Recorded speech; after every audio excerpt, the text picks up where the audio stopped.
نحمده ونستعينه ونصلي على رسوله الكريم أما بعد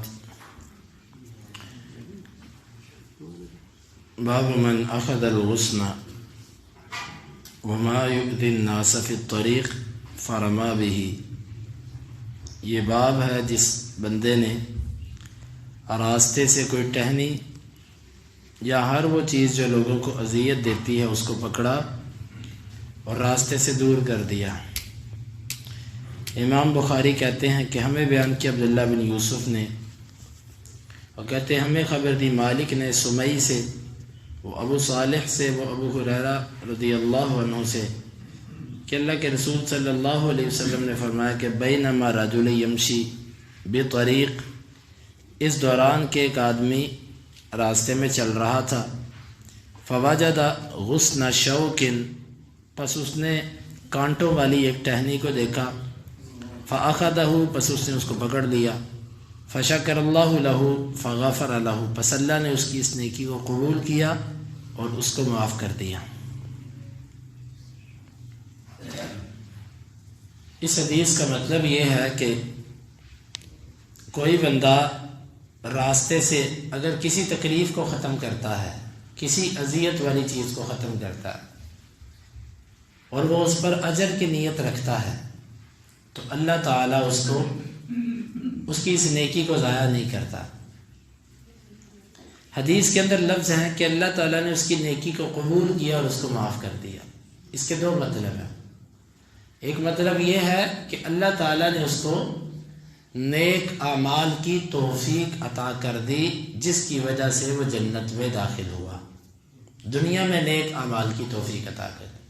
کیونکہ بعض دفعہ ہوتا ہے، بعض نیکیاں ایسی ہوتی ہیں کہ انسان کو نیکیوں کی طرف کھینچ کر لے جاتی ہیں، اور بعض گناہ ایسے ہوتے ہیں کہ انسان کو گناہوں کی طرف کھینچ کر لے جاتے ہیں.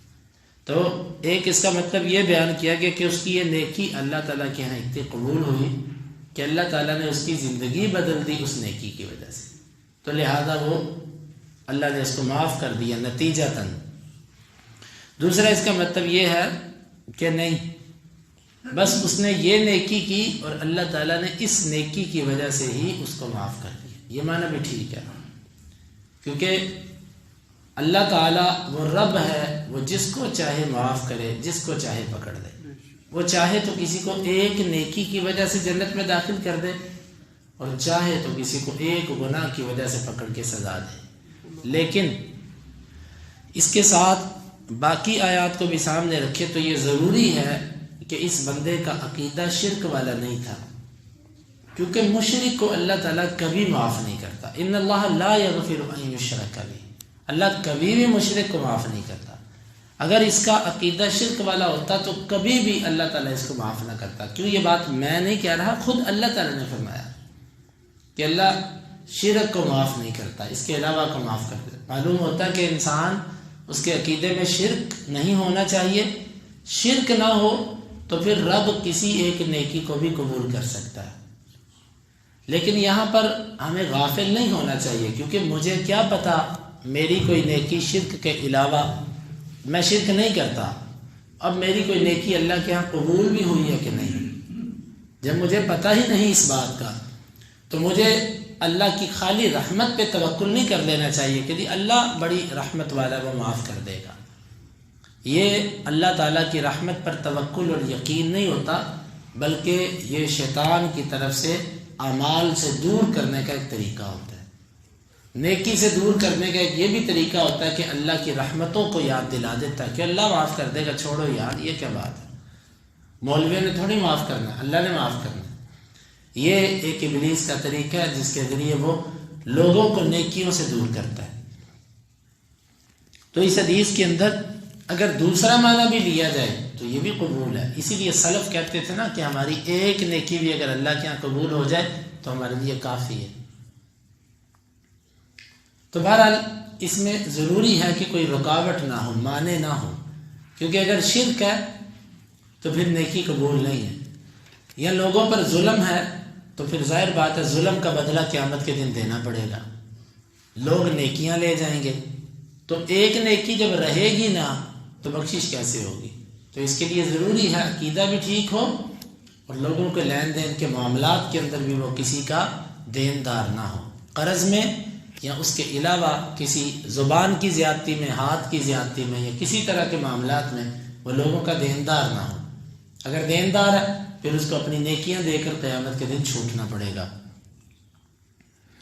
اب آج کے دور میں اگر کوئی بندہ ایسی طبیعت اپنی بناتا ہے کہ رستے سے پتھر کو ہٹا دیتا ہے، رستے سے کوئی تکلیف دہ چیز کو ہٹا دیتا ہے، اللہ تعالیٰ اس نیکی کو ضائع نہیں کرتا، اللہ تعالیٰ کے ہاں یہ نیکی اس کی جمع ہوتی ہے۔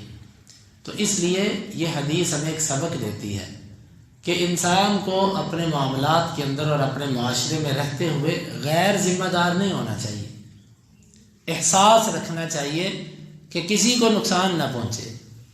جس طرح ہم اپنے نقصان کی پرواہ کرتے ہیں کہ ہو نہ جائے کہیں، اسی طرح ہمیں غیروں کے لیے بھی یہ خیال کرنا چاہیے کہ ان کو کوئی نقصان نہ پہنچے۔ جب یہ طبیعت انسان کی بنتی ہے پھر اللہ رب العالمین اس کے لیے خیر و برکات کے دروازے کھول دیتے ہیں اور اپنی رحمتیں اللہ تعالیٰ اس کے اوپر پھیلا دیتے ہیں۔ تو اس حدیث سے معلوم ہوا کہ ایسی چیز جو لوگوں کو اذیت دیتی ہو اس کو پھینک دینا، راستے سے اس کو ہٹا دینا، یہ ظلم نہیں ہوتا، یہ بلکہ ایک نیکی ہے لوگوں کے ساتھ۔ اللہ تعالیٰ سے دعا ہے کہ اللہ تعالیٰ ہمیں اس پر عمل کی توفیق عطا فرمائے۔